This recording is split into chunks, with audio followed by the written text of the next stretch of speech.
write that during your time on The Bachelor, your friends were praying that God would use, not that you'd find love, Yeah. but God would use that time to do something significant in your life.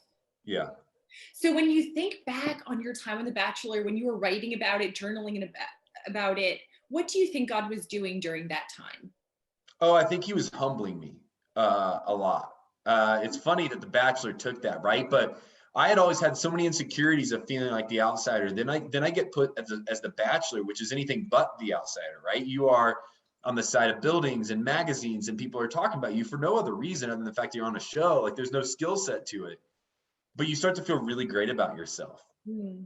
And then you live in this like temporary fame for a bit, and you realize that fame isn't fulfilling; it's fleeting.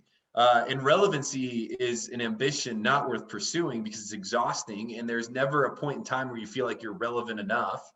I actually love Justin Bieber's song "Lonely." I think he speaks about this. I think that song is a really great example of Justin Bieber, who grows up, in the fame as a teenager, and now he just feels super lonely. He felt like nobody knew him, nobody cared about him, that he was an object to be used. And so, as they were praying for this, that I would point to something greater for myself, what was really happening was that God was showing me that this was never going to be anything one lasting, enjoyable, fulfilling, purpose filled. It was never going to be a part of my legacy. It was never going to be a story worth sharing unless I used it for something greater than me. I mean, can you imagine Wow. if I was 55, 60 years old and the greatest thing I could speak of was that I was once in my life the Bachelor? Like how, and nothing to take away from that. That's a great, the show's been great to me. I would never be talking to you today without it. Mm-hmm. But like, that's not who I am. It's not who I want to be. It's not how I want to be known. It's not how I want my friends to know me. It's not how I want my now fiance to know me, or my family, or the public. That would be sad for me. And so really what God was doing was showing me that, like, if there's going to be anything everlasting to your life, if there's going to be anything purposeful in your life, The Bachelor could be a great platform, but it's not the end thing. You have to use this to point towards me.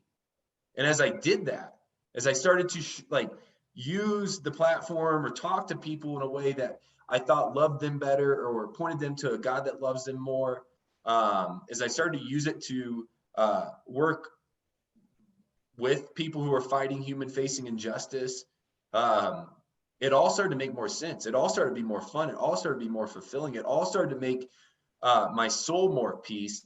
And I was able to be surrounded by stories that, like, I'll tell for a lifetime, stories I'm proud of, stories I'm proud of others for. And so, that's really what I think they were praying for, is just somehow we'd figure this out.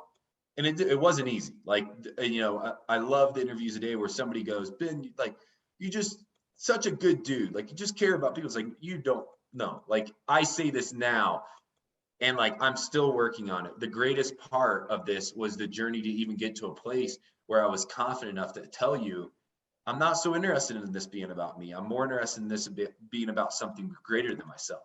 That's not an easy journey to get to, and it takes a lot of embarrassing moments and a lot of ego-filled moments to get to even a place I can say that to you.